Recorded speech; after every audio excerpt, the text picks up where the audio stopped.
live in these encampments, you can understand that they live outdoors, they live amongst other folks that have drug abuse issues, or some mental illness issues. They want to take care of themselves and protect themselves as well. So we see a variety of different weapons that we will find in some of these encampments. So Brass knuckles. they call them brass knuckles because they used to be made out of brass, and all it was just a piece of brass, because brass has got the weight. But that's very pretty, right? It's very nice, and so you got to be able to know the difference between. But if anybody was walking around with that, like in your purse, just to carry around so that you would have it, you'd be brought into custody. You would be arrested and brought into custody for that. Okay, now you can wear it in public. No. So that flag is meant for law enforcement. So the meaning behind it is that there's a thin blue line between good and evil. So that's why whenever one of our partners passes away, they fly the thin blue line flag. We don't fly that at any sheriff stations because we were told that was offensive. Yes. So that's why you'll hear things about Blue Lives Matter and things like that. We're not going to get into all that stuff, but it is one of those things that just say that we're relevant to. That's kind of the whole premise behind it. We're relevant to everybody's life matters, of course, right?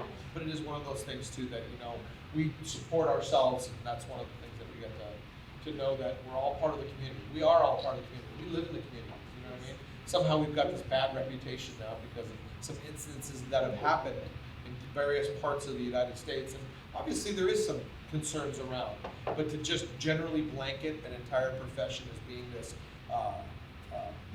bad organization or whatever is ridiculous and prejudicial. That's me saying. So, real quickly, we have some stuff that we want to talk about here. I think because of time restrictions, we're not going to go into a lot of this stuff on like the alcohol and tobacco, because we pretty much, most folks know about alcohol and tobacco, right? We're all adults here. Alcohol is only illegal when you are driving or if you are drunk in public. If you're drunk in public and you're causing all this commotion and running into traffic, then you might get arrested for being drunk in public. But the biggest offense while drinking alcohol is driving, because people will have one or two drinks and drive, and then end up crashing, and then once they do your blood and alcohol, that's how they'll figure out this person is drinking. And it's the most expensive offense. I don't know what this whole thing is with this little, I don't know. Weird, like I'm touching it, that's it. Oh, right there, stop, wait, stop, bring it, back on the desk. All right, we'll just have to deal with that right now. Okay. Oh my goodness. You did something right here. I don't know. Oh my goodness. I have no idea what's going on here. So, let's do it. We'll just move it to my computer. All right. I don't know what happened here.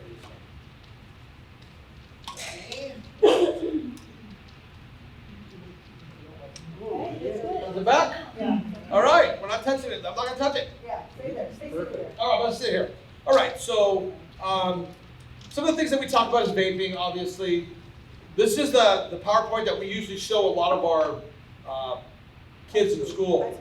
Because it's important to realize that, they think that vaping is safe. Just because something's legal doesn't necessarily mean it's safe. Cigarettes are legal. You can buy cigarettes. Now, obviously, it's illegal for somebody who's under the age of 21 now for cigarettes, or still 18? So anything that's under those ages right there, but it's still, cigarettes kill more people than handguns. I mean, there's just, cigarettes are pretty bad. So these are just that folks that think that it's safe, that there's still some issues.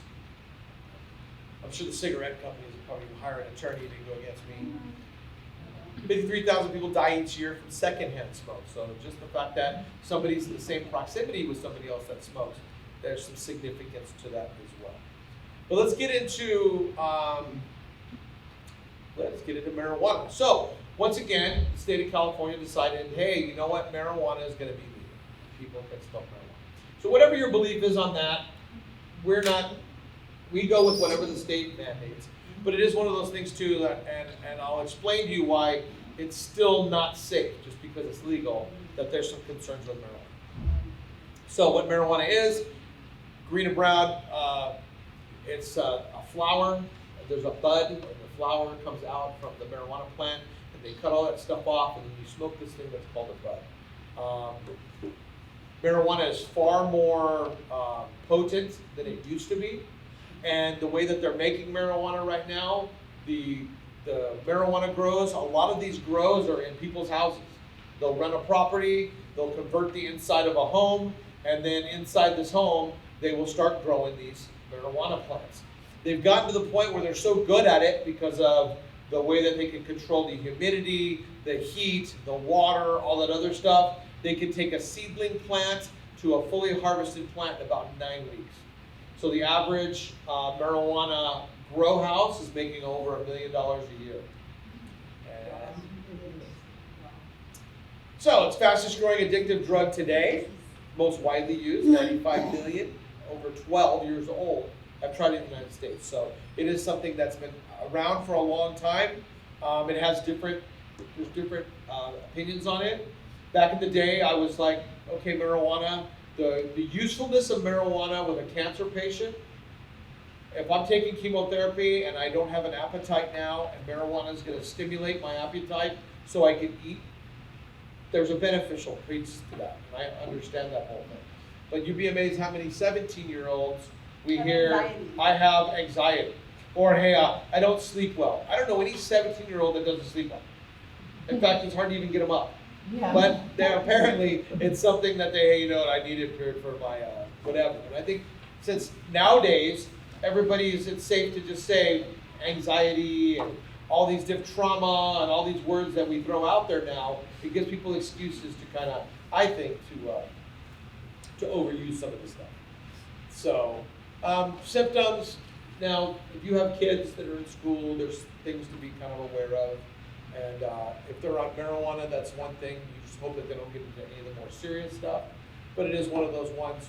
There's an argument that marijuana is not a gateway drug. I disbelieve that.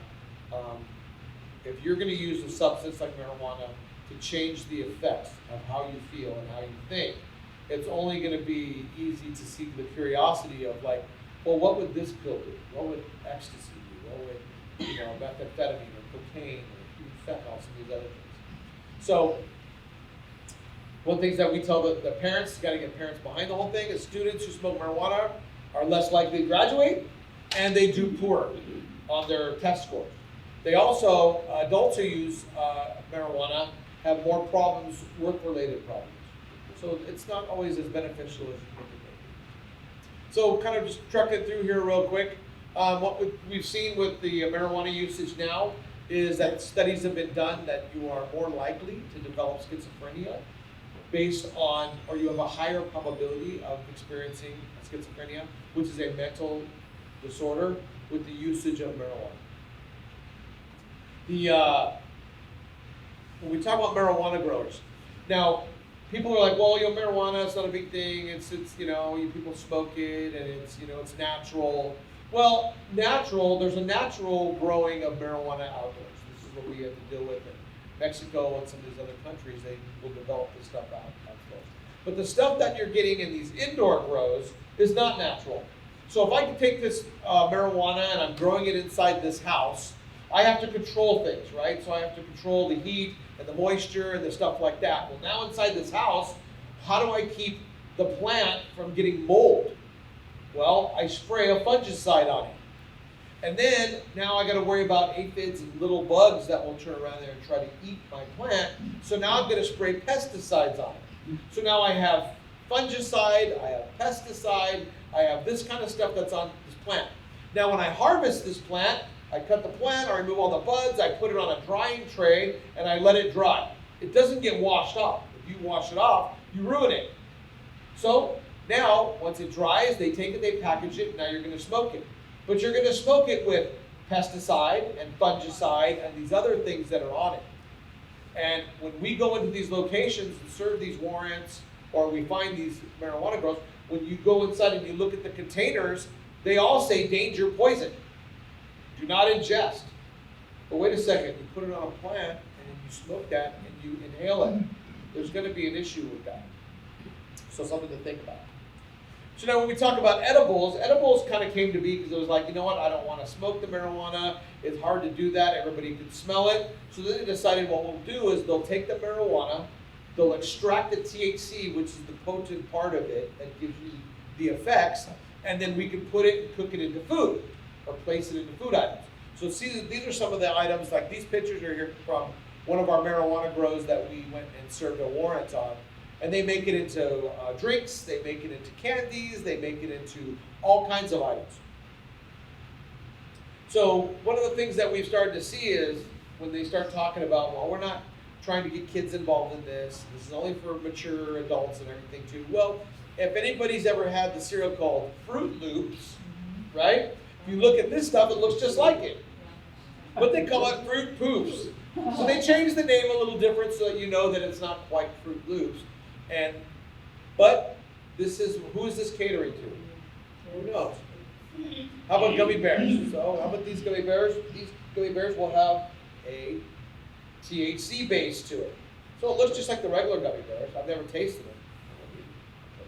But it's one of those ones where it is one of those that from people that take them, they say that they can tell a little difference because they have that other stuff that's cooked into it.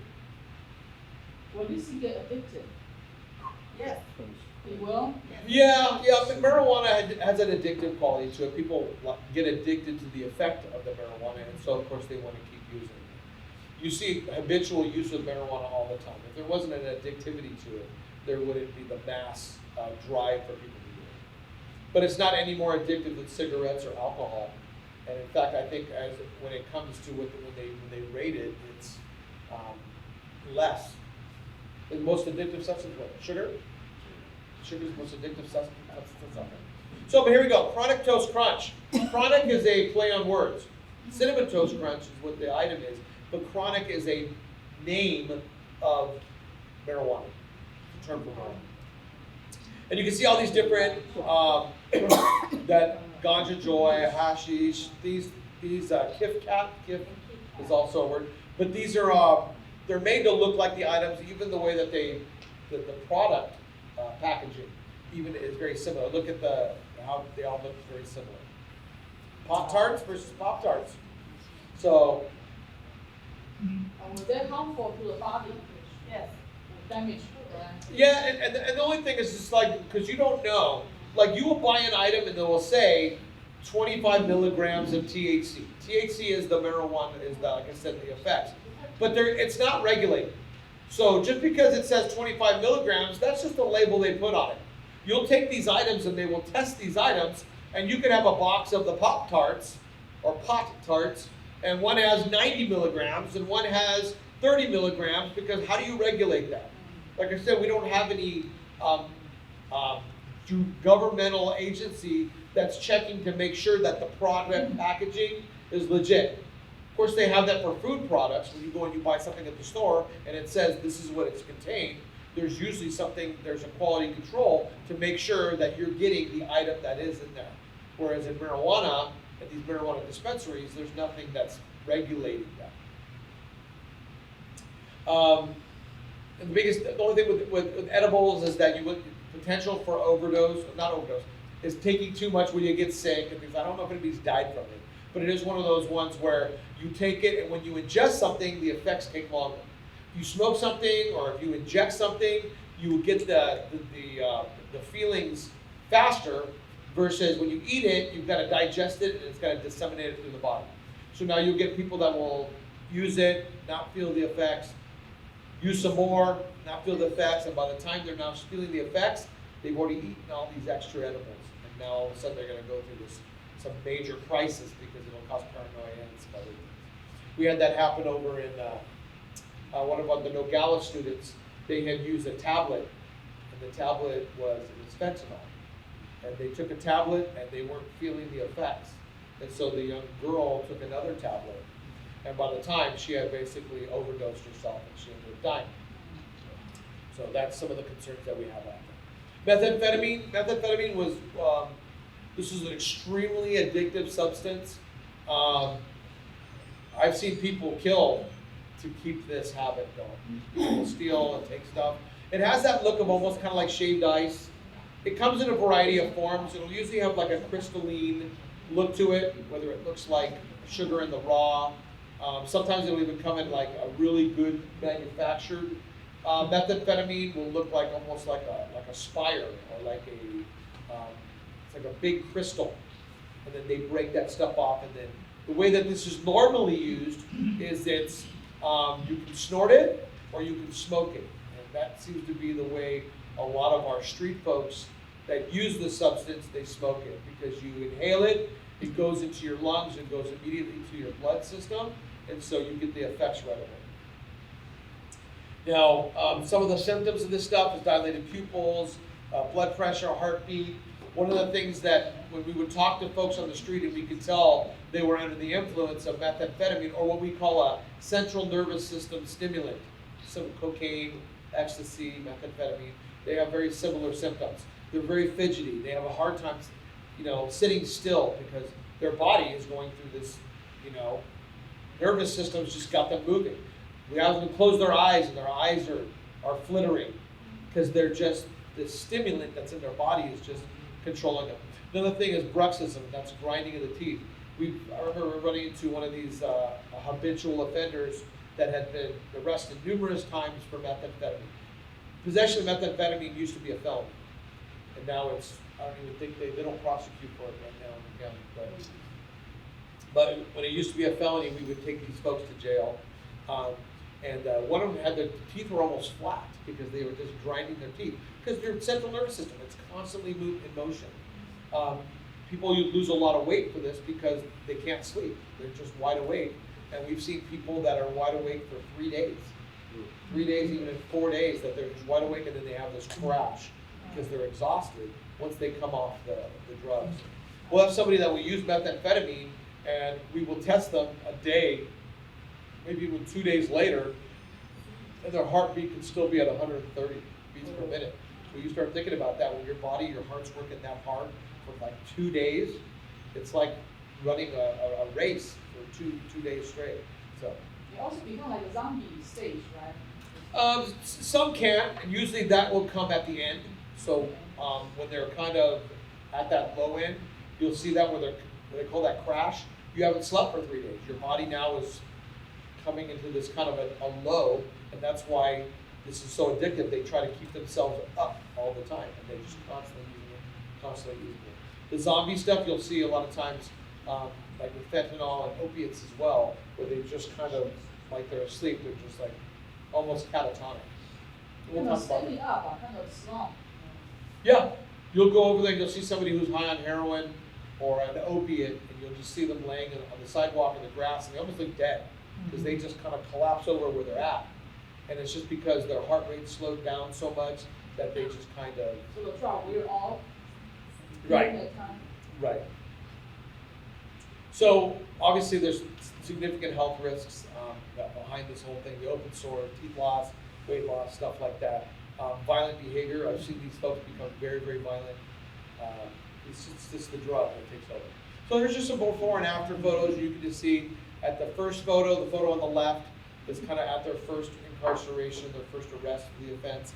And then a few years later, how their body is starting to change and morph into this disfigurement, because this drug is very harsh.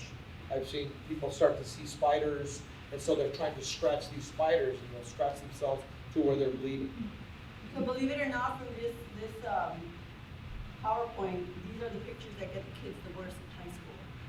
Because how kids are very into their looks, and this is what gets them. Looking at these pictures of the before and after while they're on drugs, that's when they're like, oh man. Yeah, it's a very harsh drug on your body, and it is extremely addictive. Methamphetamine is the one, when you talk about addictivity and people that become hooked on these drugs, methamphetamine is that one drug that's out there that when you take a drug, there's a chemical change in your brain. Methamphetamine is the one drug that on your first time using it, that chemical change can make it to where you're addicted to it. Whereas other drugs like marijuana and alcohol and things like that, obviously there's an addictiveness to it, and there's some chemical changes, but it doesn't have that innate I'm gonna have to steal and drink after your first time of using it, or your first time of using marijuana, or some of these other ones. But methamphetamine has that potential. So ecstasy, the reason we show ecstasy, because it's important to know, it looks kind of like candy, right? So you'll see these things, but ecstasy is something that what they do is they take this powder, they press it into a pill, and when they press it into these little pills, they sell these pills. And then you'll see these at parties. So when your kids are at parties, or they go to raves, they go to these concerts, things like that, these are the things that are kind of floating around out there. They have different street slangs and stuff like that. You'll hear X, the term X, and like I said, there's a variety of different appearances, but normally, like, if I'm a manufacturer and I'm pressing these pills, I will usually use some sort of emblem. Like, you see the ones over here, you have the emblems on the bottom, looks like a little smiley face, or a plus, or a heart. And that way is, if you want to buy my drugs, you know that's the press that I use. So it's kind of like personalizing. Just like you have Advil that's stamped on an Advil tablet, they put their own product stuff on it. You'll go into these parties and you'll see these things like the little wristbands. Little kids make those wristbands and stuff. But all the bottom part, those are ecstasy pills. And then somebody will sell those little pills. And then usually they'll take one, maybe two of these pills through an evening. And ecstasy gives you very similar effects to methamphetamine, the stimulus part of it. But the thing with ecstasy is ecstasy has hallucinogenic stuff. So like you're very hypersensitive to touch. So they're very touchy-feely. You move your hands and you'll see the hand like dragging. Or what they call tracers. So like when you look at a light and the light moves, that's why when they go to these parties you see a lot of like those glowing, like those glow sticks. They use that stuff because they'll move the glow stick and then they'll see the track of the glow stick. So there's a lot of mind-altering stuff with ecstasy. Molly is just the concentrated form that they take the Molly and they press it with, they mix it with other stuff, press it into the pill, and that becomes ecstasy. In essence, the same thing. So prescription drugs, you'll hear a lot of stuff about oxycodones, Oxycontin. Those were the two big pills that were getting used a lot. Now, one of the things that started to happen is people would go out there and it's maybe sometimes hard to get heroin, and so you can get a prescription drug that a doctor will issue you, and they will take that drug and they will melt it down and they will inject it just like they would heroin. Now, the companies that made Oxycontin turned around and said, well, you know what? We want to prevent people from using our drug and injecting it and doing stuff like that. So the pills that they started making in Oxycontin, when you would try to melt it down, it would just kind of gum up. So now you can't take that and inject that into your veins because it's this gummy substance. Now oxycodone is one of those that you can melt that stuff down and get it into a liquid form, just like you would heroin, just like you would fentanyl, that you can melt that stuff down and you can inject that stuff. Okay? So fentanyl, the problem with fentanyl, you can still get fentanyl right now. They have it in hospitals. You get into a car accident, you have major trauma, morphine is one of the things that they will give you, but fentanyl is even more, has even a higher strength than morphine. And so you'll see hospitals use it a lot, but obviously that's a controlled form of fentanyl. The amount of fentanyl you're getting is regulated so much that you're not going to overdose on it from a doctor's prescription of it. But out here in the public, when fentanyl gets disseminated to the public, who's controlling how much they're getting? So you're getting one of the, So the problem is with the illegal manufacturing, it's made in labs. China, Mexico are both producing a lot of the fentanyl products that are coming into the United States. And sometimes you can get the fentanyl for less money. So that's why it's become such a big thing. So some of the signs, blue lips or nails, dizziness, confusion, can't be woken up. You take fentanyl, it goes into your system, and it slows your heart rate down, it slows your breathing rate down, and you become very kind of numb. Well, the problem is, with an overdose on fentanyl, it slows your heart rate down, it slows your breathing rate down until you stop breathing, and your heart stops pumping. Well, now when that happens, you don't just come back to life. You, in essence, die from the overdose of this. The same thing with people that overdose on heroin. Heroin is obviously one of those ones when you hear about the overdoses for musicians and people of Hollywood that they usually do it from heroin. But fentanyl was one of the ones, I think it was one of the items found with Michael Jackson in his, he had numerous things, but he loved fentanyl. Our biggest thing, the problems that we're finding with it is just the illegal packaging of it. If I take fentanyl and I have a small bag of it and I mix it with another agent, meaning that I cut it with something, whether it's flour or ground up aspirin or whatever, they mix it all together. But if it's not mixed up correctly, you may have a larger portion of the fentanyl on one of these areas. So when you press it into a pill, now you made a lethal dose that if somebody eats it, they die. And we probably get, right now, I think every other week or so, we're getting a fentanyl overdose in the Walnut Stations area. Some other areas have far more. There's some other areas from Southern California where it's a daily. And I think LAPD's area, Skid Row, they're looking at 2, 3, 4 fentanyl overdoses a day. They've got a major problem with it. And it's gone into our jail systems as well. So we're having fentanyl overdoses that are happening within the jail. So it's out there. It's just one of those things that, like I said, it's tough because fentanyl, just like heroin, just like methamphetamine, is not a big deal. Reduced to a misdemeanor, it's a citation, you get a citation and you go about your business. So unless you're selling it, we can do a little bit more with that. It's just one of these things we're going to be dealing with. And this originally is for animal use, I think. Well, it was used as a in the medical field. It started like in the 50s and kind of came to the 60s, and I think around the 70s is when they started to illegally manufacture it. Because it's just the same way. You had morphine. Morphine was out there. It was used medically, and then eventually they made their own version of it, which became heroin. So if they can illegally find a way to manufacture it, something that'll be an addictive substance, they're going to do it. How many come in There's a variety of ways. People will bring it in with them. So sometimes people will take it and they will secrete it in parts of their body, and you don't always know. You could turn around there and you take a bag of fentanyl or pills and you swallow that, and then all of a sudden now it's in your body, and then you will excrete it later, and then they will try to disseminate it through the jails. You have also people that'll bring it in, whether it's attorneys, whether it's sometimes even staff, that they'll able to get certain staff members that'll do that. There's just a variety of ways. And so some of the issues that we're having at some of the state prisons is, people were taking it and throwing it over the fences. And then when they go out to the recreation yard, they come over there and they would find a particular item. The things that we used to deal with the jail, like with PCP and things like that, one of the things they would do is they would soak items on paper, and then you'd soak it in the items, and then you'd mail it in an envelope, just like you would a letter. But then now, once you take it, it's on the paper, you take it and you eat the paper, or you leach it out of the paper, and then they're very creative.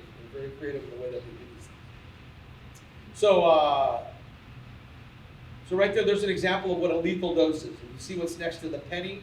That much fentanyl can kill you. Yeah, so it doesn't take a lot. My partner and I, we were over at over by the Stater Brothers off of Kalima Road. We had a fentanyl overdose. We didn't know exactly what it was at first, but the guy was slumped over. Okay, it's a medical issue. We really don't know what it is. Two of the people that were talking to us, and we looked over them, and we knew they're both heroin users. And they had just said that this guy gave them a ride. So I can put 2 and 2 together. If 2 of my heroin users are in a car with this guy riding in, this guy overdosed. So we Narcaned him. 2 Narcans, didn't come back to life yet. Paramedics got there, a 3rd dose of Narcan, and he came back to life. So this guy, in essence, was dead. So me and the paramedic were in the car, and we were kind of milling around, and I realized I had the powder all over me. So then it was kind of like, okay, let's just ease out, because we don't want to kick this stuff up and then inhale it, because then now we're going to get overdosed as well. So, Okay, I have a question. Yes.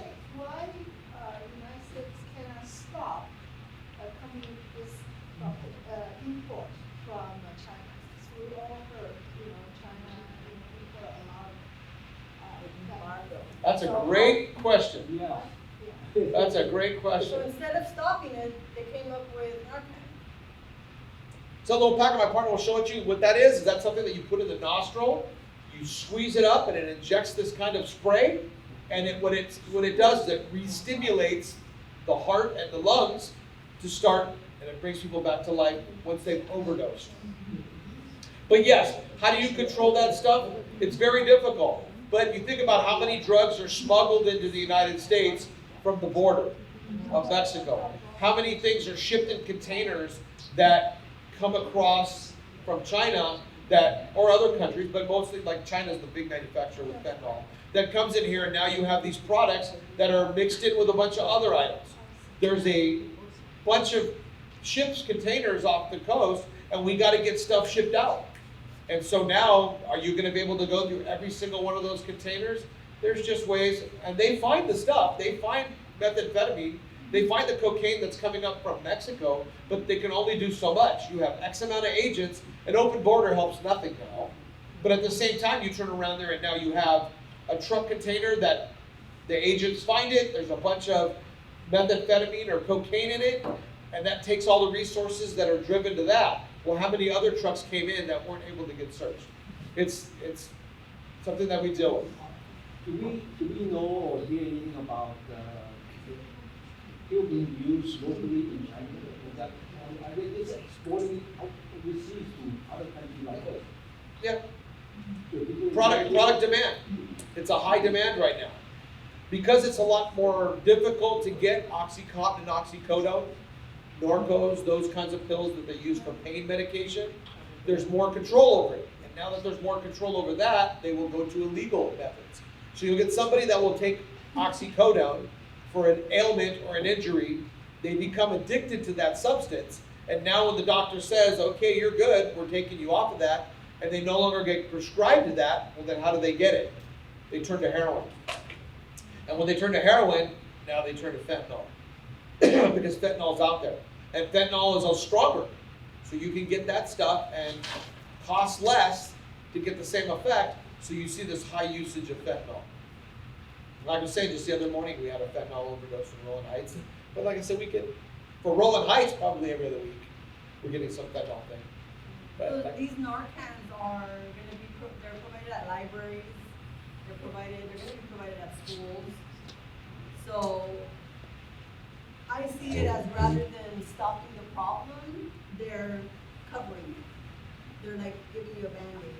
So if you see somebody overdosing, you give them Narcan, is that going to stop them from doing it? Probably No. not. no, I had a dead person in Walnut who did his fentanyl, died, and he had a Narcan right next to his bed. So like he knew what he was gonna do. He was gonna do his fentanyl, and he thought he was gonna be able to save himself by doing the Narcan. I think Obviously, he was late. some people have that thing, the thought process is that I'm gonna start feeling the effects, and then I'm gonna realize that, oh my God, I did too much, and then I'll be able to self-Narcan, and then that way I'll be okay. Other folks also realize that if you find me, here's the Narcan to use on me, knowing that they overdosed. But yeah, it's an issue that's out there. It's not going to go away, and the folks that we have running the county and the state are not going to make this This is cheap to get or expensive? Cheap? cheaper. Cheap? Yeah, Cheaper? it costs, but it's a street version of it. I can turn around there and spend $5 Wow.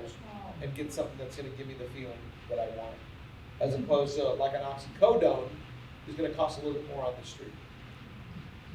There's the video doesn't play in this, but we had in 2021 we had a San Diego sheriff that arrested somebody for fentanyl, and you can see him doing the processing in the back of the car, and just the exposure to it, he just went over.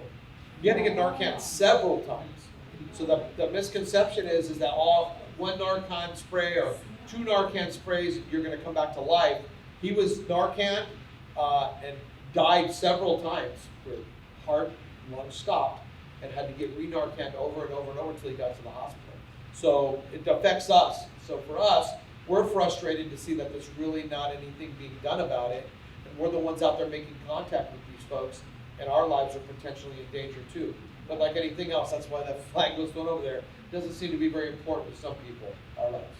So This incident, that happened over in New York, that there was a large quantity of fentanyl that was recovered. It was smuggled in on this, in Legos, and they were packaged in there, so there was all those little pills. Now the problem with this here is that when they tested these pills, they found that, let's go back, that when they tested these pills, that 40% of those pills had a lethal dose. 40%, which meant 4 out of every 10 of those, if you would have put it in, you would have died. So fortunately, good law enforcement work is being done and prevented possible many deaths because of this. So, like I said, it's out there, it's concerning, and I think people need to kind of realize that just because we don't want to incarcerate people for being addicted to this stuff doesn't mean that we shouldn't really move on the people that are manufacturing it or the people that are selling this stuff and making the severity of their consequences much more than they are right now. I can't fix that, but you can during the elections. But, so, like I said, we talked about Oxycontin, oxycodone. Just know that these are the legal versions of heroin and fentanyl. They have very similar effects in the way it takes away from, it's just, they're pain medications. They're pain medications. So we'll just kind of go through that. Like I said, we're running shorter on time here. Let's move through some of this stuff. Tranq, real quickly, just Tranq is something that they found on the East Coast. It's kind of moving around. It's fentanyl. It's mixed in with a like a horse tranquilizer or a tranquilizer for animals. Biggest problem with that is it causes these open sores, and if you overdose on it, Narcan will not bring you back to life. So just another thing that's out there. All right, let's go through all this stuff. These are just people that have, young kids that have died because of inhalants, drinking too many Monsters. This is somebody who overdosed. Paint used to be a big thing. People would turn around there and take spray paint into a sock, usually a metallic paint, and then they would take it and they would inhale, and then all of a sudden they would be exactly like zombies. We would see them on the street and they would just be like super lethargic. It kills your brain cells. The paint kills your brain cells. You do not recover from brain cell loss. You know what I'm saying? Your liver can repair itself, your lungs can slowly repair themselves, but this stuff is, people were just like zombies we were talking around. And we would tell because we'd see these metallic gold or silver around their lips because they would inhale it through these socks. Pretty wild times. Okay, trying to go through this stuff real quick. Boom, boom, boom. Sorry. Go back. So, all right. Good questions, things. So safety at home. When we talk about neighborhood watch stuff, we'll just kind of go into this. Mario, done with these? Yeah, I mean, the biggest thing with neighborhood watch is that you are in communication with your neighbors. That you know who your neighbors are, and you know that you can go to them and say, hey, I'm gonna be going on vacation, can you keep an eye on my house? Or that if they see somebody that's not supposed to be at your house, that they're calling the proper people. If you don't know your neighbors, and you know nothing about them, you don't know that they have 3 sons and they drive this car, then it's kind of pointless to have a neighborhood watch, because the whole point of having a neighborhood watch is for everybody to take care of each other, right? So we have a lot of neighborhood watches in Walnut Heights that the whole neighborhood is in agreement. They come to the meetings, they have their cameras up, so when a crime occurs at one of their houses, all of them are already sharing video of the suspect, and then they give it to us, which is awesome. It's about doing all the safety behind the crimes that are happening right now. It's about sharing information. Like if you see somebody in your neighborhood that's not supposed to be there, that you have the ability to call your neighbor next door and say, hey, did you see this person if they go to your house? Especially if you have elderly neighbors. A lot of the elderly are big targets for some of these guys because they know that they're vulnerable. So it's very important to be in contact with your neighbors, or to at least have a few neighbors that you're good with that you can communicate information to, right?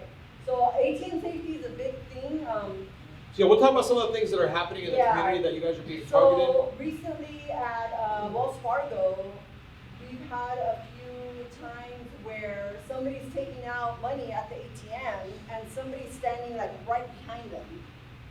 And they're looking at them, put their PIN in, and as soon as the card comes out, they snatch the card and they leave. So you need to know your personal distance. If somebody's standing behind you, so very close to you, to where it's making you uncomfortable, You need to be able to turn around and be like, go ahead, go in front of me, or tell them to back away, or go inside the bank, or just walk away from the ATM altogether. Because if they're that close to you in your personal space while you're at the bank, they're not there to help you. They're there to take your money or your ATM. And that applies to a lot of things. Cash registers, anywhere else that you might be doing a transaction. Dee Dee's Bakery, where she had her purse hooked on her arm, which she ended up dragging her out, which kind of propelled the real big, for our community with the Asian hate during that period of time, that kind of spawned that whole thing. It was a personal space thing. The person was right up on her, and she didn't feel that kind of, no fault to her, but being able to sit there and say, well, wait a second, if I'm dealing with my money, and I don't need anybody that close. There should be kind of, like we talk about social distancing, that would be a good time for social distancing, right? Somebody should be 6 feet behind you when I'm taking my wallet out and making a money transaction. So that is the one benefit, I guess, of the social distancing, where it kept everybody away. But unfortunately, like many times we go to the store and we're shopping and people are right up on us. And then now when you're putting in your code, you're taking out your credit card, what happens? You take your credit card, you open it up, and what do? You've just displayed all those credit cards that you have in that wallet. That person may follow you to your car and try to rob you at your car. Another big thing is at the banks, the follow homes. We'll get somebody that will go to a bank and they will see somebody and they'll walk out with a bag or an envelope, jump in their car, and all of a sudden they drive home, that car has followed them. And it's just knowing, wait a second, this car followed me out of the bank, and here I am driving all these same streets and the same car is right behind me. A lot of people are very unaware of their surroundings. They're busy doing their own thing. Whether Or they're busy on what? they're doing something, and the problem I don't know is how that many times we see people walking on the street like this, Yeah. crossing the street like that, or coming out of the bank like that. Like, how are you gonna know what's in front of you? How are you gonna know if somebody's following you? A lot of people come out of the bank counting their money. Why? Why? yeah, I'll tell you right now, there's nothing that says when you do your transaction in the bank, once they hand you your money, it's like, okay, 5, 4, 3, 2, you gotta get out. Go to one of the other empty teller offices, do something and count your money or whatever you need to do inside the bank. Because there are folks sitting outside that bank watching you. They want you to come out counting your money and carrying envelopes and doing stuff like that. Everything you have it in your purse or have it in your pockets a way that they don't see you walk out with anything. Because if you walk out and I don't see anything on you, I don't know if you deposited or if you withdrew. And now if I don't know that, am I going to want to rob you when you just had $5,000 walking into the bank and now you don't have anything walking out? So if you make it simple and obvious, there are people out there that is what they do. They are predators. They are predators. They're looking for your vulnerability. They want you to be unaware and not being paying attention so they can turn around there and they can capitalize on it. And now that you've got a day and age where the severity of the consequences are far less than they used to be, it's opportunity time. I'm going to steal from you. A lot of the times, the option to steal from you when you're not physically possessing that thing is greater. Because still in this county, they still want to prosecute violent offenses. Crime is a person. If I walk up to you and I rob you, if I go out and I take a gun and I point a gun at you and you hand me $20, that's an armed robbery and I'm going to do a significant amount of time in jail for that. If you have your purse sitting on your cart and I walk by and I snatch that purse and I run off with it, that is not a robbery. That is a theft. And depending on the contents of your purse, it's a petty theft or a grand theft. Petty theft is a misdemeanor. Okay, you'll take me there and I'm going to get sentenced to 6 months. How much time are we doing? 2 days. 2 days, right. So you understand that a lot of times that's why the residential burglaries, the vehicle burglaries, that's our #1 crime that we deal with in our station's area. Vehicle burglaries. And the reason why? Because you leave something in a car that's valuable. I break your window, and even better yet, you'd be amazed how many of these ones, they walk up and at night, you'll see them. They're just walking and they're doing door pulls, what we call handle pulls. Because if they open your door and reach in and grab your whatever valuable item, your laptop, your backpack, whatever, and they walk away, it is not a burglary. It is not a burglary. And so I take your wallet, it's got $800 cash in it. I take your credit cards and I charge 2 different places. $800 in those credit cards, I've committed 3 misdemeanors. Right? So I think the whole thing is educating ourselves and knowing how to keep ourselves and our loved ones and our neighbors safe. Knowing about the crimes, knowing how to not be a victim. Like you said about the vehicle burglaries, I count all the vehicle burglary reports for Rolling Heights, and you wouldn't believe how many females leave their purses in the car, on the passenger seat. With everything inside, with their keys, their phone, the credit cards galore, so we need to be smarter. These criminals are smart, but we need to be smarter than them, right? We need to make sure that we're taking all our stuff with us, not leaving our purse on the cart when we're shopping, because, like he said, they're predators. They're out there just watching. Purse safety. So we've seen a few robberies where the female has her purse and they go and they grab it off, right? We've seen that. The fanny pack is in style right now, as everyone knows. But that's your best option when you go to the store. Wearing a fanny pack, the little fanny pack's here because it's on you, you hide it with your shirt, and I hate that we're at this point where you can carry a nice purse and go into the store, but this is where we are. The straps. Because the strap that goes over your body is not going to be something easily for the criminal to take away from you. So if I grab that strap, I'm going to have to rip it off of you, and that's going to make it a robbery. Plain and simple. I would rather have you just have your purse sitting on the shopping cart or put on the seat of your car, because a lot of that happens too, where they will drive around. We've seen numerous surveillance videos where somebody will go in, the purse is in the car, they get out, they go to make the transaction at the gas pump. The person goes over, opens the passenger side door, grabs the purse, and takes off. And the reason why they'll do that is because that person may have 10 other credit cards in there and a large sum of cash. So I always keep that wallet, keep that purse on the driver's side closest to you. Or if you can get out, Lock your door. lock your doors. Roll down your window and then lock your door so you can still reach inside and grab your keys. Keep your key with you as you use the gas pump. We're going to have to do more things to make us less of a target. So, one of the things that was a conversation that we had talked about the smash and grab robberies. Smash and grab thefts. They're not, well, they are robberies. But it is one of those ones that, well, what do you do in the event of something like this happening? Now, obviously, if you're a business owner or if you're a customer, they are going in to get particular items from the store. They know they're going to go into a Target, they're going to go into whatever store, and that store is going to do nothing. The store is going to do nothing. They're going to watch the crime happen. We've watched videos where the store clerks walk up and they're standing next to them, hoping that maybe they'll just like hurry up or not take as much stuff. And they take their time and they just start loading up bags and stuff like that. And then they run out and they take all these items with them. You as the public, if that's happening, just get out of the way. You can be a good witness and see what they're doing, and maybe if there's any identifiable things you can provide to law enforcement, that would be great. But they really don't want your stuff.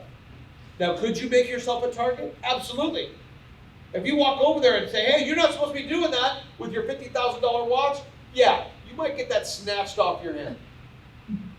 So the best thing to do is, okay, usually they're going to find high dollar items. The Ulta beauty stores get hit all the time because makeup is expensive. Perfumes, alcohol. They will run into Rite Aids and CVS's and stuff, and they will just load up a shopping cart full of alcohol and they will walk out. And so a lot of these stores don't want to do anything about it. There's a bill that passed that said that if security guards for the stores stop anybody doing a smash and grab, the security guards are going to get fined. Security guards, not the people committing the crime. The security guards will get fined Yes. for stopping them. You're running out with $28,000 worth of store products, and that security guard grabs you, and you fall down and you get injured, that security guard will be sued. And the store will be sued, which is why the store is just saying, hey, you know what? We can write off, we are insured, we will lose the $10,000 worth of items, rather than the lawsuit, because all those Better Call Sauls are out there waiting to bring you to court, and you're going to be in the court for, even if you win the case, you will spend how many thousands of dollars. Or now everything's locked up. I'm sure some of you gone to stores where everything's locked up and chained, so now you have to get somebody to come and open it for you. And It's a shame. There's stores in the city of LA that are, half their stuff is locked up. And now you gotta get an employee to unlock that stuff. It's sad. It didn't have to get to that. It didn't have to get to that. But people got put in positions of power that shouldn't have been. What's the purpose to hire a security guard? The security guard is more for the safety of it. Meaning that hopefully the security guard is gonna be there, and then you will just go to look for a store that's not gonna have the security guard. But yes, what is the security guard gonna do? We've seen different security guards though. Depends on what stores, the little mom and pop places, security guards are a little bit more involved. Yeah. Let's put it this way. You know, and sometimes the store clerks, we've seen some of the store owners and stuff defend their property. There was the one that incident that happened when you saw the store clerk was getting stuff stolen, cigarettes and stuff, and he fought back. Yeah. And actually, you know, we can't recommend that whole thing, but he was tired of it. It was the third time that person came back to do that in the store. But you know what? Like I said, this is the problem is that especially in this county, there's just this ridiculous, and I don't know what their belief is. Well, we just don't want to jail anybody. We just don't want to put anybody in jail. But that doesn't benefit the community, and they really don't care. And then when you try to get them to talk about it, they won't even come out and talk about We it. got a stolen car at Mount Sac a few months back. And the guy who stole that car had 3 other tickets in his pocket from 3 other cars he had stolen in different cities around here. And they were on probation for car theft. This person was on probation. So now you gotta see that probation is meaningless. It is meaningless. They feel good because they can say we did something about it. Meaningless. I'm back out in the street doing whatever the hell I want, and now I'm on probation. And when they go to court, I'm telling you this, I see it repeatedly. They violate their probation, they have a new criminal offense, and I watch the district attorney's office put them back on probation. I watch it all the time. Put that out there. That is the Lord's truth. If you do nothing about it, there is no consequences for especially the repeated criminal behavior. This is not going to stop, and it is not going to get better. It is So not gonna until get better. then, we need to keep ourselves safe. Yes, protect yourselves. Protect Don't make yourself. yourself Yes. vulnerable. Yes. If you're going to walk around with, you know, your $1,000 phone and your $5,000 purse, wearing your $10,000 Rolex, be watching who's around you. Yes. Is somebody following you to your car? Is somebody looking to make you a target? You want to wear that stuff? Wear that stuff. This is America. You can do whatever you want in regards to that. Be who you want to be. But you now can't sit there and say, well, there's police driving around out there, so I'm going to be okay and I'm going to be safe. No, because we're not going to possibly be where you're at. Don't make yourself a target. Don't make yourself a victim. I see it all the time. And I get people, I don't know how many times we've had that. They broke into my car, they stole my laptop, they stole my Gucci sunglasses, they stole all this stuff. And they did this 6 months ago. And you're saying to yourself, you didn't even learn. 6 months ago, you made yourself a vulnerable target and you did it again. We all can potentially get lazy. We can all potentially go like, I'm just running in and I'm gonna run back out and it's only gonna be a minute. Just understand it only takes a minute. People that, now that winter time's coming, what's gonna happen? They're gonna go outside, they're gonna turn on their car, they're gonna start the motor, and they're gonna turn the heater on, and they're gonna go inside, they're gonna get the kids, bring the kids out so that the baby's in a nice warm car. I understand. I understand why you're doing that, but do you understand? You just gave a criminal a car with the key in it. They're gonna drive off with it. It's gonna happen. Especially like with the holidays coming, Christmas shopping. All the boxes that you put outside, people are driving by saying, oh, they got a new TV, they got an Xbox, they got this. So when you leave, they're gonna go in there and get your stuff. So And most of your cars, if I break your window, I'll just reach down and there's a latch that pops the trunk. I see people all the time that will turn around there and go, I'm gonna take my purse or my valuable items and I'm gonna lock them in the trunk. And they do that. All I gotta do is break your window and pop the latch and I get into your car. Now there are some cars now that you can't engage the trunk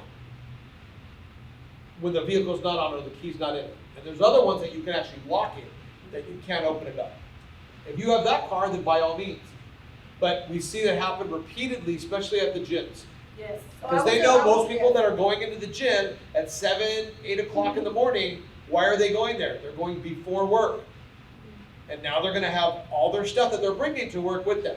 And they know, all I gotta do is get into the trunk, and believe me, they're sitting out there.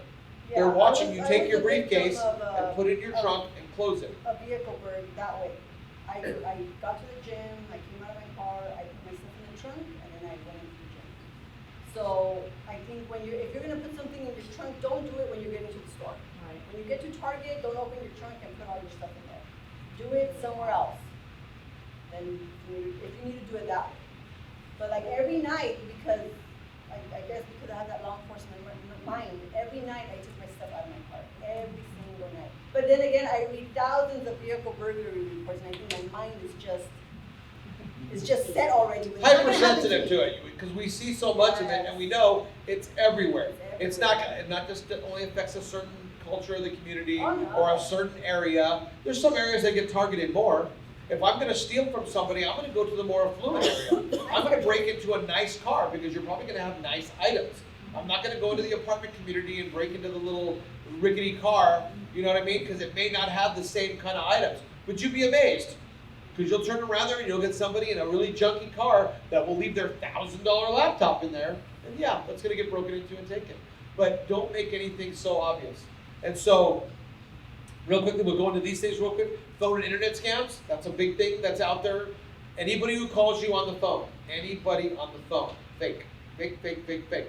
Hey, you owe us money, we're with the government, we're with the sheriff's department, you've got parking fines, you have this, the IRS, any of that stuff on the phone is fake. So when you get those calls, the calls come in and go, hey, I'm with such and such, and you didn't pick, nope. But they're getting better, and they're getting better, and they're getting better at the way that they do this stuff. So, like here, if you want a reward, you see these things, these are mine. This is from my phone. So these are things that I got. You'll turn around and go, hey, warning, threats found. And then you'll click on it to sit there and say, hey, do you want this block, this threat? So you'll go, okay, and you'll click on it to remove the threat. You gave them access to your computer. Know your computers. Know what's on your computer. Who does your security? Is it Norton? Is it McAfee? Who is it? And if Norton sends you something to protect your computer and you don't have Norton, then it's not legit. The stuff that we get on the phones, I get it all the time now. Amazon. Hey, Amazon, we found there was fraudulent activity on your Amazon account. We blocked it. Just do me a favor, click on this to verify that you're okay and didn't make that charge. And what do you say? Well, I didn't make a $3,000 charge. So you click it, you gave them access. Yeah. A lot of the times when you see stuff that's like a text message, because I get them all the time. Text messages, when you click on the little space, the circle or whatever it is, the letter, you can click on it and it will display the email address that it came from. Anything that's a governmental agency will be at .gov. Coming from the city, coming from the government, that stuff will come from a .gov, .ca, .us, something along those lines. But if all of a sudden you get something from the IRS and it's click back to Gmail account, it's not the IRS. And it's not the IRS. And like I said, nothing on a phone. I can't stress it anymore. I get it all the time. We still get it. Well, this person called and they said they were the IRS and that I needed to, it was $10,000. They were going to fine me. They were going to send the sheriff's department. Stop. Does the sheriff's department, county agency, enforce federal agency law? No. No. So the sheriff's department's not going to come serve a warrant at your house because you violated the IRS. No. Understand those things. You will never pay anything with a gift card. Never. If they call you and say you have a warrant, but we need 5 gift cards from iTunes for $100 and they'll take care of you right now. Nope. It's all fake. And Nothing. you Cash believe cards, how many people none of fall that for stuff. No. Yeah. If you have something that you owe, they will send you a certified letter. That certified letter will come back to an address. On that thing should be a contact number. If you have any questions, contact this number. You will call that number on that letter to get to a legitimate, hopefully legitimate, because when they get smarter, they're going to do it that way. They're going to make fraudulent letters, and they have before. But right now, the easiest thing is this. Hey, you click it, you've given them access. Just delete it and get out of it. So like I said, it happens to all of us. All these are mine. I have a question. I got an email from and it said you need to renew your protection. you know, because your computer is not being protected, when, 2 days later or the review date. So, you know, my computer is protected by revenue, but something so I never click on that. Yeah, Yeah, yeah. just that's- delete it. Because that's the one thing. Delete it, they'll send it back. They'll send another one back if it's true. And like I said, it's one of those ones, if you don't have it, look in your computer. Go into your little bar and see, well, what are your protections? And if you don't have that one, then obviously that's not it. But here's the express service. It looks kind of like FedEx, right? You look at these ones here, it looks like package delivery. If this is your package, click on it. If this is not your package, click on it. All these things to click on it, and they're all fraudulent. So I just erased these things. But I kept all these things to show that it even happens to me.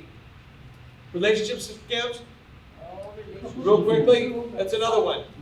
We all want to be loved. If you meet right? somebody on the internet, it's Somebody on the probably internet. not that person that you're talking to on the internet. If at any time They ask you for money. it changes and it Yes. goes into money, Their mom is sick. They need money because their light bill's out. They need money to come visit you. Don't do it. it always goes to that. Fake. Hey, they establish this relationship. You become this bond. And then all of a sudden, here's the belief and the thought of romance. Now, of course, we're jaded. But at the same time, all right, there's this romance. I'm going to come see you. We can go out for a date, blah, blah, blah. And then all of a sudden, here it comes. I can't leave. My mom is sick. I got to work extra hours. There's no way I can afford the medical bill. What's going to happen? What are you going to do? Well, I can help you. I've got surplus money. I'm okay. And then it starts out with that.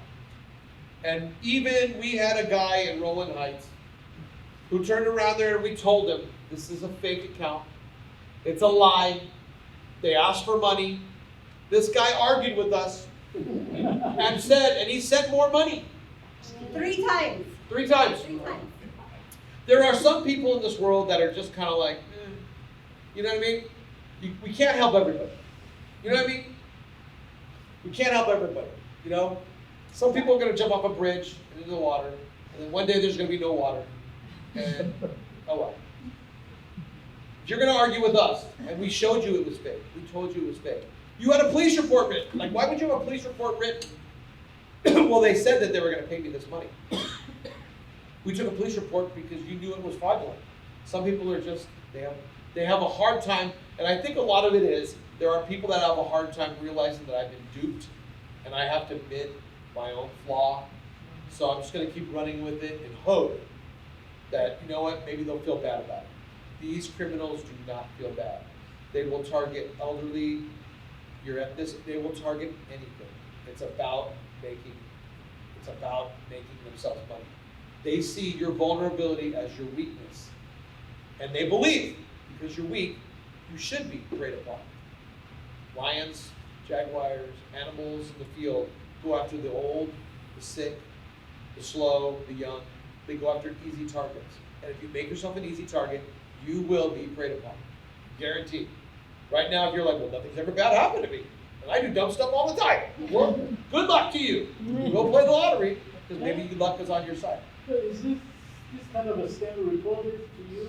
Yes. Guys? Yes. Yep. And, but Received just understand that once your money leaves, what is it? It's leaving the United States. United States, It's there gone. is nothing that we can do to get your money back. The FBI will not invest, No. they're not going to waste their time investigating this. So You much willingly money gone. transferred $100,000. They're taking care of this now. Well, we will usually, like, depending on what happens is because you were scammed out of money, there was a theft. We could write a report that just says, unknown person presented themselves as this person, and they defrauded you out of a certain amount of money that you willingly gave them. But you did because you thought you were getting into a business transaction or whatever, and it's just a documented little piece of paper, but people will call back and go, well, what'd you find out about it? Well, I'll tell you what happened. This person that you sent to in probably the western coast of Africa, which is where a lot of it's happening, they pose to be these romantic relationships. And it's even crazy that, you know, you can even hear them and you go like, that doesn't even sound like a girl. And then, oh, but she's beautiful. She sent me this beautiful photo. Yeah. Just like a lot of the online sexual predators. The creepy 50-year-old guy is not going to send his photo to the young kids. He's going to send a picture of a 15-year-old attractive young boy or girl that he's going to send to somebody, and then he's going to groom that person to try to get them to be away from their family, that the sexual predator can do something with it. It's out there. It's all over the place. You just have to be aware of it. And you got to talk about these things. You got to Your discuss these kids, things. especially the internet stuff with the kids. Your kids are looking at crazy stuff on the internet. Yes. The games they're playing are some pretty crazy games. And and I'll tell you right now, there is no school district that is telling your elementary school kids that they need full access to the internet. There is no school district that's doing that. You can keep your parental protections on your computer, because there's nothing that your 8-year-old needs to look at on a full access computer on the internet. So definitely something you need to be thinking about, okay? And of course, the last one here, this is just some of the photos from some of the areas that we deal with. We've been doing a lot of cleanups in conjunction with the City of Industry. These are our tunnels underneath Fullerton Road, underneath Colima, and so it's a monthly cleanup. We're there every month, and they just take cartloads and cartloads and cartloads of stuff away every month. So the homeless issues are just something that we're just going to have to continue to deal with. It's been frustrating for us because we've seen this large influx of homeless. We've always had them. It just seems to be more visual now. You can see a lot more of them. Now, California is the place to come. We have the weather, we have the resources, and we have a belief system with some of our political folks who think we should hand everything to the folks that are having a hard time.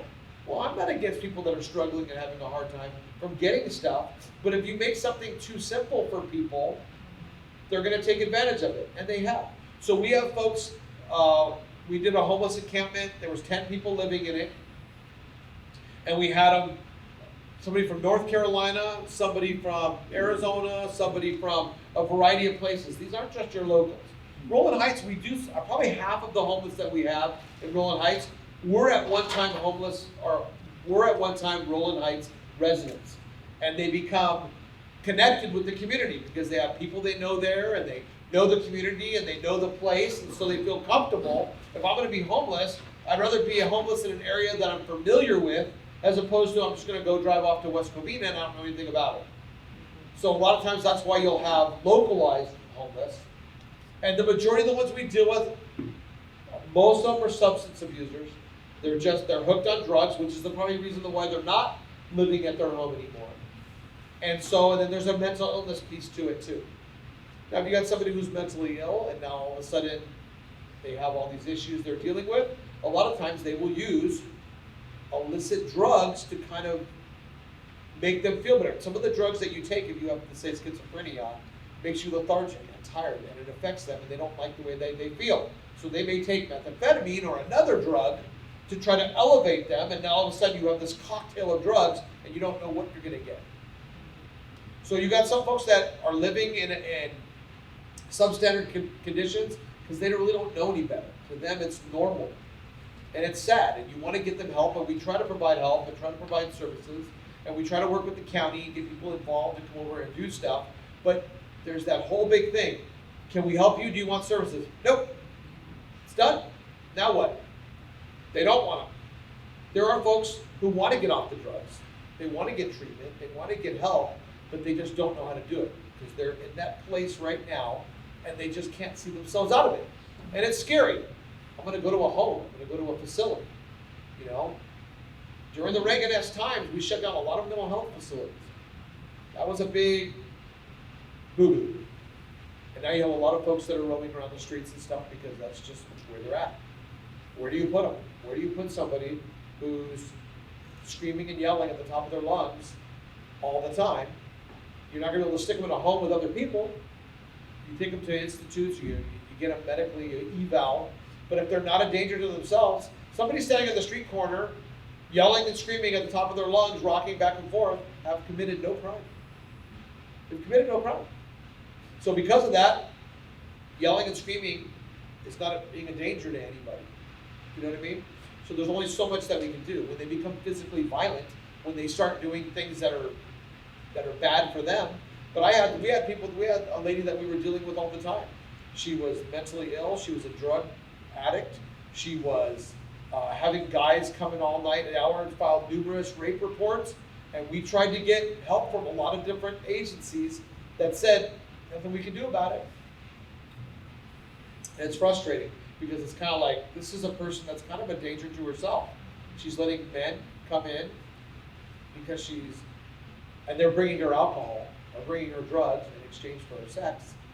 And now all of a sudden, I go, that's something bad. You have disease, you have all these other issues, and if you've had rapes, I think you're a danger to yourself, right? I was told no, I was wrong. So we do what we can try to do, and there's nothing that seems to be legislated that's helping us, at least us. I know they've been talking about other stuff now about the public and the folks and stuff like that, but there's nothing coming down the law enforcement realm.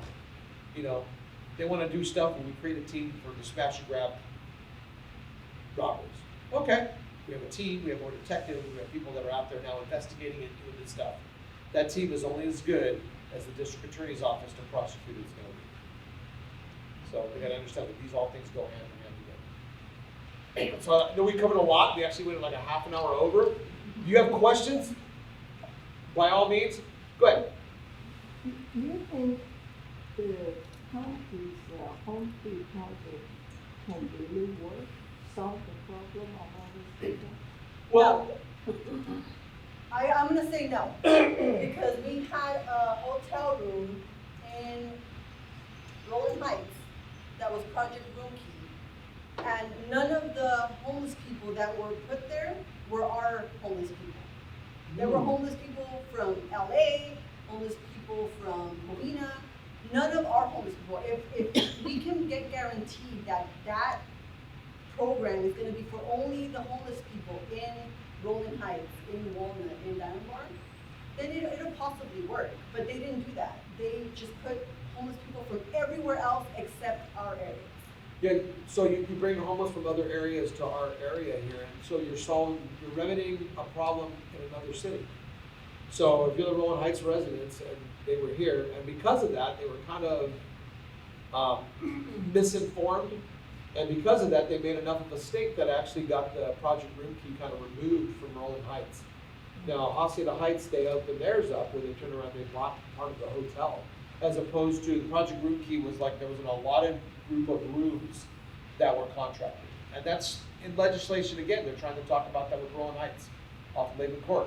They want to purchase rooms and basically give vouchers out that if somebody needs a place to stay or something like that. Now, it doesn't usually work that way. Because it'd be one thing if you get a homeless family and you have, somebody that's on the street, they're living in a car and it's cold and it's winter, and you can give them a voucher, hey, go get a shower and a nice warm bed for the night to try to help out and alleviate that thing. That's one thing. But we all know that that's not the thing. You're gonna turn around there and you're just gonna stick people in it, and you're gonna convert them rooms into little mini apartments, and then, okay, it is what it is. Now, don't get me wrong, that Laban Court hotel, if I was homeless, I'd probably stay on the street. It's terrible over there, but because there's so much crime, and there's so many criminals that are staying in that place, it's absolutely absurd. It's absurd. And I'd be more than happy to vocally say that. It's amazing how many arrests we have out of there. Tons of parolees. Once they ended up closing the Project Room Key and Rolling Heights, where do you think all those homeless people went? They stayed in our area because they kicked them out of there. They had nowhere else to go, so they stayed in our area. And we used to have the problem because during the winter time, they would have a lot of the Catholic churches used to do a shelter program. And they would do 2 weeks at a time. Covina would have a shelter for 2 weeks, and then after those 2 weeks, it would be Glendora, and then, Hacienda Heights, and then we had all this thing. But always the last 2 weeks of the program was our Rolling Heights Catholic Church. So of course, they all had our church in Rolling Heights, and then when it ended, they all roamed the streets. And so we started to say, well, if you're gonna do this, then you need to rotate it. You need to rotate it, and that way we're not always the last Catholic church that gets them. Well, the cities like Glendora, and they were like, oh, no, we're not about that. We don't want to get them stuck here. Glendora's a little different. So, like I said, cities have a little different, they're able to manage the situation better.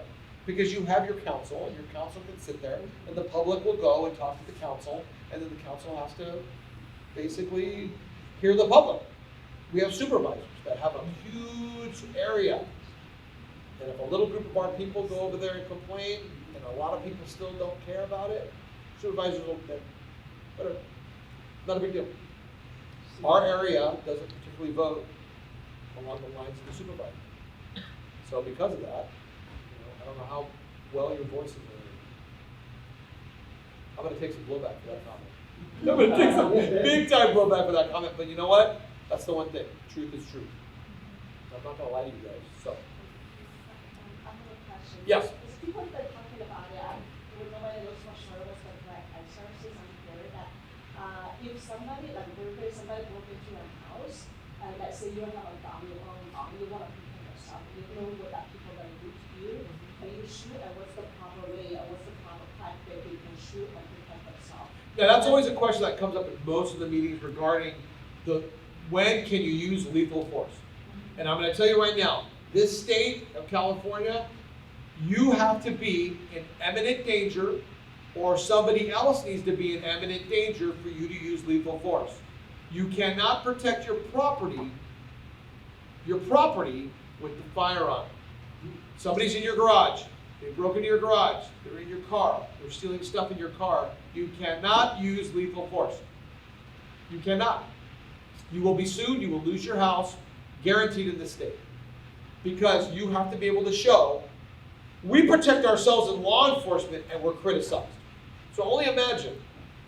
Now it's different for the public. Now, somebody breaks into your home and that person is a threat to you, that person is approaching you or egressing you, you may get out of my house, because a lot of the times they don't want to break into your home when you're there. They want to wait for you to leave. Go into your house, steal stuff, and go away, because it is a property crime. It is not a violent crime. And they can steal all the stuff they want from your house. They get caught in a minimal amount of time. The minute I steal from you, I've created, it's now a home invasion. You're going to get severe consequences for that. Now that doesn't mean some people don't care. All right, you're here, you're going to make my life easier. Show me the money, show me where to get everything so I don't have to look for it. So there could be a home invasion. Somebody has a weapon and pulls a weapon on you and you think your life is in danger, then do what you have to do. Do understand, if you think somebody who's pointing a gun at you is going to wait for you to go grab yours, no. And I'll tell you about an incident that happened in our station's area a while back. There was a guy that was in his room and he heard a loud noise downstairs. As he hears the loud noise downstairs, he wakes up, he sits up, he grabs his gun from where he kept it by the side of his bed. As he's sitting there, the doors to his room swing open, and there's the crook standing there at the door. He believes his life is in danger. This person just kicked his door to his room, so he fires around at the guy. Justifiable? I'm okay with that. You're in my bedroom, right? You're in my bedroom and you broke into my house and I'm home. You could think to yourself that there's probably going to be imminent danger to you. So, shoots him. But he doesn't shoot at the guy. He shoots toward the floor because he doesn't want to hit the guy. Okay. Bad guy runs out the hallway. Homeowner gets up, runs into the hallway. Bad guy's at the other end of the hallway now, and the bad guy shoots at the homeowner. Again, the homeowner doesn't want to shoot the bad guy, so he shoots toward the floor. For whatever reason, the bad guy takes off running again and leaves the house. If you have a weapon and you're committed to a weapon, if somebody shoots at you, their intention is to kill you. Their intention is to kill you. Why else would they shoot at you? And this person, again, in his own mind, thought, I'm just going to shoot at the floor because I don't want to injure this person. If you have a gun and you're pointing it at a crook and that crook's coming after you with that gun, they're going to kill you with your gun. If you buy a firearm thinking that just the mere presence of your firearm is going to stop the crime, you're mistaken. Because I'll tell you right now, there's been incidences where we pull our firearms because it's a life and death situation and it doesn't stop the criminal. Okay? So you better know how to use your weapon, when to use your weapon, and you better understand the law. You better understand the law. Because the law is pretty specific on what you can and cannot do. Somebody in your house, you're upstairs, your family's all upstairs, and there's the bad guy downstairs because they broke into your house, and you yell and scream to get out, and that person turns around to run out that front door, and you shoot and kill them, you will be sued and you will lose that. If you want them, they still. If you're in Texas, you can shoot everybody. You know what I'm saying? It's very different in states like Texas where they have castle doctrines. If they're coming towards you and you feel that they're gonna hurt you, then you have the right to shoot. And they say if you shoot, you better shoot me back. If you're still alive, they can turn around and even come out with stories. Well, they say lots of different things and stuff like that. And obviously, we're not going to advocate that you want to gun him down with, why'd you shoot him 20 times? I ran out of bullets. Right? You have to be able to sit there and articulate to yourself, why were you able to use that deadly force? And be able and expect you will be sued. Because I'll tell you right now, they go after us and they try to sue us with somebody who has a gun. And if we end up in a shooting with them, and they're going to say that when we were wrong. Of course, if they can throw race or some other stuff in it to make it their case, that's what they're going to do. But you remember, you end up shooting somebody inside your house, that's going to be the question. Was your life in danger? Just because they were merely in your house, was your life in danger? It doesn't matter what position you're going to shoot, like shoot in front or shoot from the back, it's fine. If you just realize that you're in danger. Well, somebody running away from you, you're going to have a hard time articulating. If they're leaving and you shoot them in the back, But he's not leaving, he just, if you just turn on your back, it's still, stealing stuff. And Well, shoot from the back. it Well, puts your life in And they're danger stealing or stuff, like I something. said, it becomes a very fine line. Yeah. It's hard I to- can't advocate, I can't tell you when to shoot somebody. That's mindset. Yeah. And so what I might shoot somebody versus what you might shoot might be different. Because you can turn around there and maybe you shoot somebody who's running away because they're running toward what you go, wow, I think my kid's room is over there. And now they're going to go into my kid's room. You're probably going to be fine. You're probably going to be fine because there's imminent danger to somebody still. But do understand, that's going to be with a fine-tooth comb. And it's your mindset. I was in fear and I thought I was going to be killed. And if that's what you believed, then that's what happened.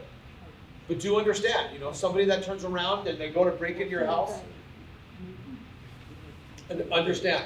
In that same scenario, you're sitting in the bed with the gun, and then you kick open the door, right? Pointing at you, and you shot him. Then you found out that this is only a toy gun.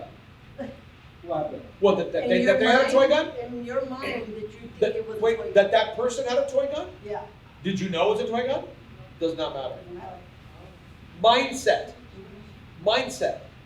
If I pull a fake gun on you and you got a real gun, shame on me.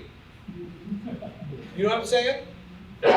We get criticized all the time, like somehow we magically know, like we can sense plastic or whatever nonsense. But they're always looking because we're a large agency. They want to sue us because we have deep pockets. And also, if you are gonna own a gun, please keep it secured. The last thing you want is somebody to break into your house, take that gun that you bought, and hit somebody else with it. Get a safe and bolt the safe down. Secure your weapons when you're not home. Keep it away from your children. And your kids. I guarantee you, my children knew about firearms because I knew I had a firearm. But I grew up with it. My kids we all hunted everything. But it was one of those ones that we were definitely gonna expose them to it. I took them out to kind of take the curiosity piece, but that doesn't matter. Understand there's different kids. There's other things that are going on out there that some kids might get fixated on. You're the coolest kid in the neighborhood when you can show your dad's gun to some of the other neighbor kids. And then now all of a sudden what could potentially happen? So you need to make sure that stuff is secure. And keeping something all the time. We get it all the time. Hey, they broke into my house in a burglary. They stole my wife's jewelry. They stole this. They stole my laptop, and then they stole my gun. And I go, was your gun in the top shelf of your closet? Yeah. How did you know that? That's where everybody keeps it that gets their gun stolen. That's one of the areas that they're always going to look. Because people think I'm going to put it up on the top shelf area where my kids can't reach it, and then I'm going to be okay and I'm going to be safe. When you're laying in your bed and somebody breaks into your house, the probability of you getting up and getting that gun off that top shelf, you want it by you closer, by your bed, your nightstand. And then, like I said, understand your weapon. Know how to manipulate and use your weapon. Because if you pull out a gun on somebody who's coming in to cause harm to you, and you don't use the gun, or if you don't know how to use the gun, and they realize that, your life is pretty much done. They'll take that gun from you, they will kill you. So just understand, you gotta understand firearm law. You'll make yourself law. Currently, we're seeing an influx of shelters being built for the homeless. Do you see this as an actual help, and that the homeless will be using these buildings for the exact purpose as indicated? The hard part of that is it's really hard to tell. So if I'm turning out and I have a shelter or something that I build, like domestic violence shelters. You have a domestic violence, it's intentionally to be for somebody to be there for a shorter period of time to get them out of a situation. Beneficial? Absolutely. Now, when you talk about homeless places where you're going to stick people that are homeless, is it long-term? Is it short-term? What is your purpose behind it? And then how are you going to select this? So our thing that we have a problem with is this, like, okay, I'm a Walnut, Diamond Bar, Rolling Heights guy at this station here. So I want to help my community, the people that are here in the community. But when the other project opened up and it was everybody from Glendale, Pasadena, and LA, well, how did you help any of my situation here? Nobody, all my homeless were still here running around. So what did you do? So you turned around there and you made a hotel, filled it with homeless from other areas, and we still have all ours. You just brought more in. Like, what was the solution in that? I'm sure there's some political pace behind it. I'm sure there's somebody from some council, no offense to my city council people, are like, hey bro, hook me up. And our supervisor's like, cool, okay. I can imagine, there's whatever. But like I said, it becomes a matter of like, okay, if I live in Rolling Heights and you're gonna open something in Rolling Heights, let's take care of my Rolling Heights. So that the public has folks that are not on the street, blocking the sidewalks, defecating in front of their storefronts, using drugs, doing all this stuff, that you can kind of control and put them somewhere else. Are they gonna stop doing the drugs and all that other stuff? Probably not. How do you manage that? Some places do a better job than others. Some places have a security guard, and they'll be like, okay, you live in this facility here for the homeless, now that you've got a place to stay, but between these hours, you're not going anywhere. So you can't leave after 10, and between 10 and 6, you're kind of locked down. People start to complain, well, that's kind of restrictive. No, but we're providing you a home. That seems reasonable. You're not roaming the streets at 2 and 3 o'clock in the morning. You're in a location. We've given you something. What are you going to do for us? What are you going to do? You got to follow some pretty basic rules. We don't have major rules. And then having some sort of security staff so you don't overtax the sheriff's department or whatever police department's there. Because if you turn around there and you open up a hotel with 70 rooms, you bring 70 folks that are homeless, that are experiencing homeless, I'm sorry, that's what they call it, and then now you bring them into the location, your calls for service are going to increase. They have always increased. When we had that, we had Project Room Key over in Rolling Heights that was at the Quality Inn. We had overdoses, we had domestic violence, we had drugs, we had all that stuff there because you just can't make that disappear. You don't turn around there and hand somebody a key to a room and they all of a sudden become clean, sober, mentally secure. It doesn't just happen that way. What is the management? Are they going to classes? Just like anything else, when they get incarcerated, they go to jail. We try to mitigate them becoming criminals and staying criminals by giving them education, by giving them work programs, by giving them things that they can try to better themselves so when they come out, they're not just in the same situation they walked out. Is that what you're going to do for the homeless that are in there? Are you going to show them they've been living on a street, on a sidewalk, with traffic and cars driving by all the time? What are you going to do to help them with that? Are you just going to give them a room and say, here's some place you can sleep? Or are you going to have programs? Are you going to have something in place to try to change the behaviors, to change the addiction, to understanding maybe more awareness for their mental illnesses they may have? What are you doing for them? Do I rely on the county doing that? Oh, absolutely not correctly. Only because I think it's just, we put Band-Aids everywhere. Here's our solution. It makes us feel good. We're going to put homeless in houses. But there's so much more to it. You've got to be real about it. Not only that, who are you going to select? Because there's so many elderly people that are homeless, that are like the real victims in homelessness, that they're elderly and with the economy going up, they lost their house, they lost whatever financial help they were getting, and they are the true people that need to get housed. Rather than these young people who are battling their drug problem or just don't wanna work. Like you said, we come across a lot of young people that just wanna be homeless. They don't wanna work, they don't want any responsibilities. So who are you gonna put in those homes? If it's elderly people, if it's people with disabilities, if it's our vets, if it's families, then I'm all for it. Put them in there, give them some help them get on their feet. But if it's these young people who just don't want to do anything here in California, want to be living out of an RV, want people to keep bringing them food, because there's so many programs that give them tents, that give them clean needles, that give them blankets, that give them food. So why would you want to work? Well, the RV, that's a whole other issue, because now we're being told that, well, if they have an RV, they're not homeless. Mhm. And so the stuff that we used to be able to enforce or deal with, no, you can't deal with it. That's their property and that's their home, and they almost get the same kind of luxuries and protections that you would in your house. But your house is a private property. Your house is not a public roadway. And now all of a sudden you start collecting all kinds of trash and debris. They call it possessions. But no, when you got a bunch of old boxes and cardboard and everything, that's debris.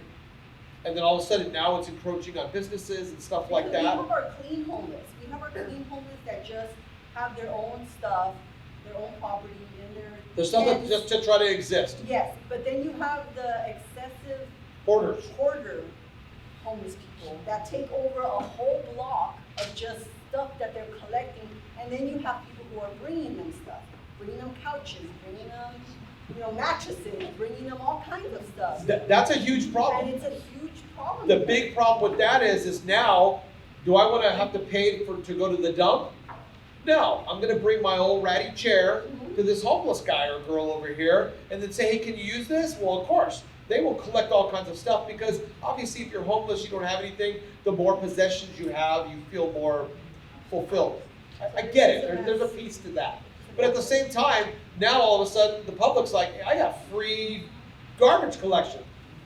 So now you get a lot of folks that are just, you'd be amazed the stuff that these homeless have. 6-foot-tall gumball machines. Gumball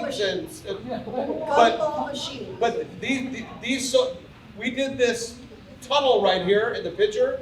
And we did this tunnel and we pulled out a king-size bed on a frame. Like, where did they get a king-size bed, frame, and mattress? And they stuck it in a tunnel. Pretty wild. It's crazy. It's pretty wild. But like I said, it's one of those things where, like, they'll collect it. They throw it away, they'll collect it. Go ahead. Yeah, a while ago, there's a group of homeless along the 57 freeway, and they removed them. So where they go now? So the freeways are Caltrans. Yeah, So Caltrans, when they feel like it, Caltrans will come and make a whole cleaning of the side of the freeway, and they probably go into the city. It's very difficult because to try to coordinate it all. That's where our biggest struggle is. You have the Caltrans area, that's the state area by a freeway. You'll have the county area, and to get the cleanup on the same date is very difficult. So you'll turn around, and the county will clean up the encampment, and we'll do all that, and they just all walk over into the state area. And they just, when we do this cleanup on this tunnel right here, if you look down to the other side of the tunnel, there's the tunnel that runs under the 60 freeway. We're cleaning all this debris up here, and a bunch of them are in that tunnel over there. But we can't run them out because it's state property. Right now it's all clean, no more. The county side is clean, but they're over there in the state, and then eventually they'll wander back into the county area. That's why it's a monthly maintenance. Yeah, it's a very difficult thing, and like I said, it depends on where you're at. Cities have different leverage than the counties. County's a big area. So usually you might have 5 supervisors that run the county area, but you have one group that is in charge of graffiti removal, one group that's in charge of homeless cleanup, one group that's in charge of it, and you got to share them amongst the county. So we'll clean up an area, and then it might be a period of time before we get to come back around to re-clean up. And it's very easy for these encampments to regrow again, and then the debris becomes so heavy that it's an all-day thing just to clean up that one area, and then it'll be The collections will start the very following day. And yeah, there's a whole piece to this. Trust me, I would love for there to be an organization or a group that just took care of this. Is this a law enforcement thing? No. So when they start running around and yelling about defunding and stuff like that, all right, fund those. Fund up some groups that will handle this, so we don't have to deal with this. Let us deal with the crimes and stuff that we want to do. But right now, between the mental illness calls of people that are experiencing some mental illness issues and the homeless, that is half of our calls that we deal with on a daily basis. Half of our calls. You know, it's very stressful. What can we do? You know, so if we have, obviously we have to change, you know, the person who runs the government. You know, they have to have a different thinking. But You gotta be vocal. The persons that we can trust, do you, as a police, have a better understanding of the background of the candidates? So that we can get some. Well, we can't give you recommendations on candidates, you know, but the one thing is you gotta find people that are gonna, and the hardest part is get candidates that are honest. Because there's some candidates that are gonna tell you all this stuff that they're gonna do, and they don't do it. And now how do you hold them accountable for that? It should be one of those things. If I say I'm gonna do all this stuff and I don't do any of it because I'm not even trying, it should be like an automatically, you're unqualified for the position and removed. Right? That's the way it should be. In the real world, it doesn't work that way. You gotta go through impeachments, and God knows if that's gonna help. But it is one of those ones that you gotta figure out. But the whole thing of like, well, it doesn't affect me, I'm not gonna say anything. Be vocal. Voicing your frustrations. Going to the supervisor's meeting. Yes, it's a long way in LA, and we're way over here on the east side. But a contingency needs to go over there and tell the supervisors, you're not doing the job that you're supposed to be doing. We don't agree with this. Now, you can threaten them all they want. That doesn't mean they're going to do anything about it, because they might sit there and say, yeah, South Bay thinks like me, and there's more of them than you. But at the same time, when you get it out there, you can show, you know what, and go there without just emotion. Because if we go there and we get all mad and yell and scream on emotion, then we don't seem like we came ready. You go there and you say, this is the reasons why we have this issues with this. Because of course you're going to get a special interest group who's going to say, you're bullying the homeless. Well, yeah, we're sad for the homeless, but at the same time, this is the reason why we want programs for this. Because maybe some of the homeless are doing some things that are inappropriate. Hey, they're blocking roadways. They're doing stuff that we can't get into our stores. I'm a business owner, and I can't open my business because I run this Montessori school, and this homeless person sleeps in front of the doors. And there's puke and fecal matter and stuff like that, and my kids can't get in there. That's a problem. I don't care who you are or what group you are. That's not okay. That's not okay. So, but yeah, that whole thing of us staying quiet, it doesn't affect me. Yeah, it does. If it affects you, you gotta say something about it. Be vocal. Yeah, we just want to go Yes. back to those old days. I mean, 20 years ago, we never had to have problems like that. I just don't know. I think Yeah. lawmakers, politicians need to do something. Yeah, so if anybody has any questions or anything like that, that's my email, my partner's email. Feel free to reach out to us. We can have these discussions. If there's any other topics you want us to talk about, we'll come out and talk. Wherever you might be, we talking. I do Duarte, Bassett, I go all over the place. But it is definitely one of those things that, these are big topics. Any one of these topics could be, there could be a meeting just on one of the topics alone, so. Well, this is the meeting. Next time, we should probably publicize the CD so more public can join. Well, if the city wants to host it, we can do that. Sure. I did it with Ling Cheng. She had a big meeting and brought the public out. We had it at the Diamond Bar Center, and I presented there. Yeah, absolutely. We have no problem. We'll do it for whatever community you're in. All right? All right. Thank you.